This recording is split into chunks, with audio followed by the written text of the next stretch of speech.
एक जंग जिसने पूरी दुनिया की नींद उड़ा दी। मिलियंस लोग मारे गए, ग्लोबल मार्केट्स हिल गए, ऑयल प्राइसेस आसमान छू रहे थे। और अब जब एक सीज फायर की उम्मीद जगी है, तो दुनिया का सबसे बड़ा सवाल ये नहीं है कि ये डील होगी या नहीं।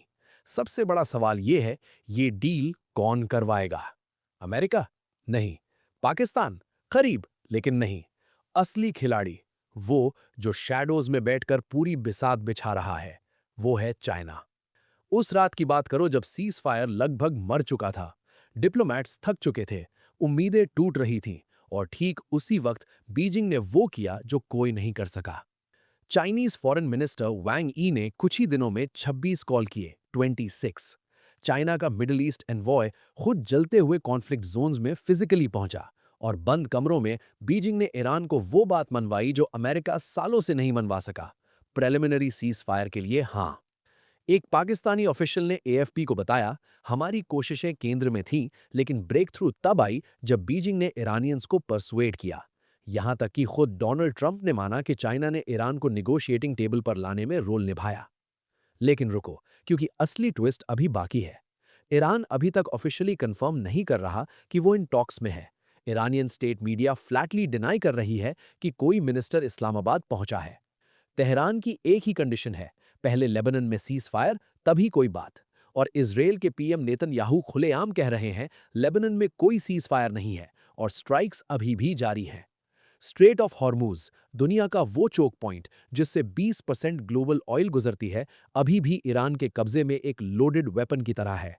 ट्रंप ने वार्निंग दी है कि ईरान टैंकर्स से फीस ले रहा है, वो बेहतर रुक जाएं।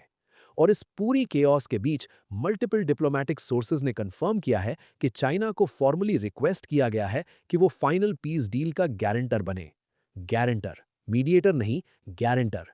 फर्क समझो, मीडिएटर बीच में बैठकर बात करवाता है, लेकिन गारंटर का मतलब है अगर ये डील टूटी तो चाइना की ग्लोबल क्रेडिबिलिटी भी उसके साथ टूटेगी। बीजिंग ये जानता है, और इसीलिए ये पूरा गेम अब कंप्लीटली बदल गया है। रशिया भी एक ऑप्शन था, लेकिन यूक्रेन वॉर की वजह से वेस्टर्न पावर्स उसे एक्सेप्ट नहीं करती। तो दुनिया के पास बचा कौन? सिर्फ चाइना। 1979 से दुश्मन रहे अमेरिका और ईरान आज एक टेबल के करीब हैं। जेडी वैंस इस्लामाबाद जा रहे हैं, स्टीव विटकॉफ और जैरेड कुशनर रूम में है, पाकिस्तान होस्ट कर रहा है, लेकिन हर डिप्लोमैट एक ही बात कह रहा है, ये सब चाइना के बिना पॉसिबल नहीं। तो अब तुम बताओ, कमेंट्स में लिखो, क्या चाइना अब दुनिया की सबसे पावरफुल डिप्लोमैटिक फोर्स बन चुका है? यूनाइटेड नेशन से भी आगे, अमेरिका से भी ज्यादा? और क्या ये ईरान यूएस डील एक्चुअली हो पाएगी, या ये सीज फायर भी टूट जाएगा?